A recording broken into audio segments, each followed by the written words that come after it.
종교개혁자 마틴 루터가 1517년에 종교개혁을 일으키면서 한 가지를 주창하고 외치게 됩니다. 라틴어로는 아드 폰테스라는 말로 종교개혁을 외치면서 시작을 했습니다. 아드라는 말은 모모스로라는 말이고, 폰테스 하는 말은 샘, 근원, 본질, 그런 뜻이 담겨 있습니다. 그래서 아드 폰테스라는 말은 본질로 돌아가자, 근원으로 돌아가자, 처음으로 돌아가자, 그런 뜻으로 새길 수 있는 단어입니다. 마틴 루터는 종교개혁을 일으키면서 당시에 많은 크리스찬들과 사회와 또 교회들에게 근원으로 돌아가자, 처음으로 돌아가자, 조금 더 의미를 바꿔 얘기한다고 하면 초심으로 돌아가자, 그런 외침을 하게 되었습니다. 종교개혁이 시작된 것은 1517년입니다. 교회가 처음 이 땅에 성령의 강림의 사건으로 인해서 생겨난 시기로부터 대략 그 계산한다고 하면 1500년이라고 하는 긴 시간이 교회 역사에 지나가게 된 것이죠. 또 거리적으로도 많은 변화가 있게 되었습니다.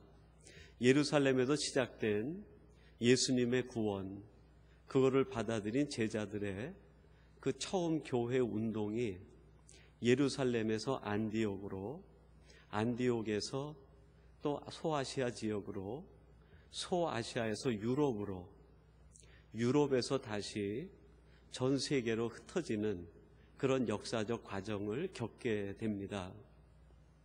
시간적으로는 1500년, 지역과 거리적으로도 상당한 민족의 경계선을 뛰어넘으면서 기독교가 확산되었습니다. 그 시점에서 마틴 루터가 전 세계 교회와 성도들에게 근원으로 돌아가자, 본질로 돌아가자, 처음으로 돌아가자 하고 외치게 된 것이죠. 여러분, 1500년이라는 시간은 짧은 시간이 아니었습니다. 수많은 사람들의 사상들이 생겨나는 시기이기도 했습니다. 고대 철학과 중세 철학이 그 시대를 풍미하기도 한 때이기도 합니다. 과학도 발전하고 사람들의 생각도 수많은 변화를 갖게 됩니다.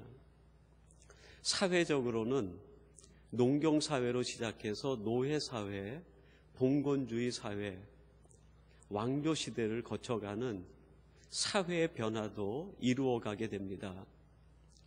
거기에 따라서 사람들이 생각하는 생존의 개념도 달라지게 됩니다.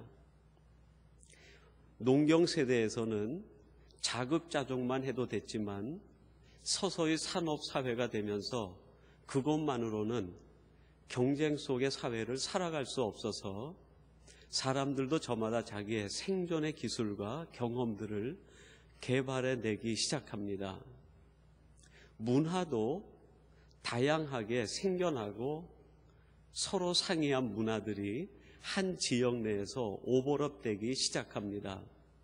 동서방의 문화가 서로 섞여서 혼란된 문화들이 만들어지기 시작합니다. 그것이 처음 교회가 생겨난 그 시점에서부터 루터가 종교개혁을 일으키는 1500년 사이에 있었던 우리 사람들의 생활의 변화고 시기적인 일들이었습니다. 거기엔 사람들의 사상과 사람들의 생각과 사람들이 가지고 있는 문화와 경험들, 논리와 법들이 만들어지기 시작했습니다. 바로 그러한 것들이 처음 교회를 감싸기 시작을 했습니다. 예수 그리스도를 통해서 이루어진 처음 교회를 사람의 생각이 감싸고, 사람의 문화가 감싸고, 사람의 논리가 감싸고, 사람의 경험이 그거를 감싸기 시작합니다. 여러분, 사람에게서 문화, 논리, 경험, 지식, 그것은 사람이 살아가는데 피할 수 없는 아주 중요하고 또 필요한 요소라고 생각이 됩니다. 그런데 그것이 때때로 본질을 왜곡시키는데 결정적인 요인으로 작용하기도 한다는 것입니다. 우리의 신앙을 본질적으로 위협하고 있는 것은 신학적 갈등 때문이 아니라 생존에 대한 우리의 생각이 신앙의 본질에 왜곡과 변질을 초래하게 됩니다. 신학적 문제가 아닌 이 세상을 어떻게 살아가는 것이 가장 올바른 경험인가 하는 경험의 논리들이 우리의 신앙의 근본을 파괴에 들어가기가 더 쉽다는 것입니다.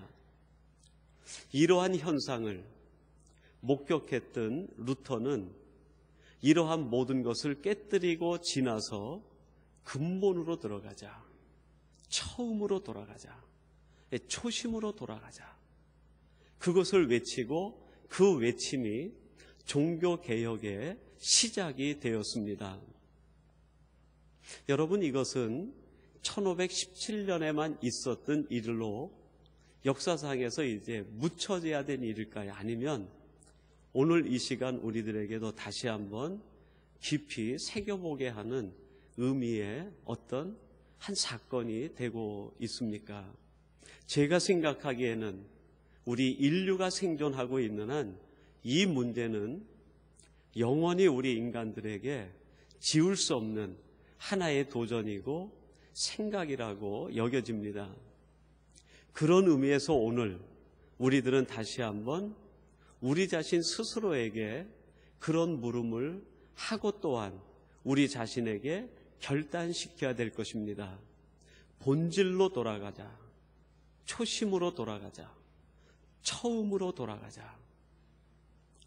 호세아서 6장에 보면 호세아가 당시 이스라엘 백성들에게 하나님의 선민이라고 자처하고 있는 그들에게 그런 말씀을 선포합니다.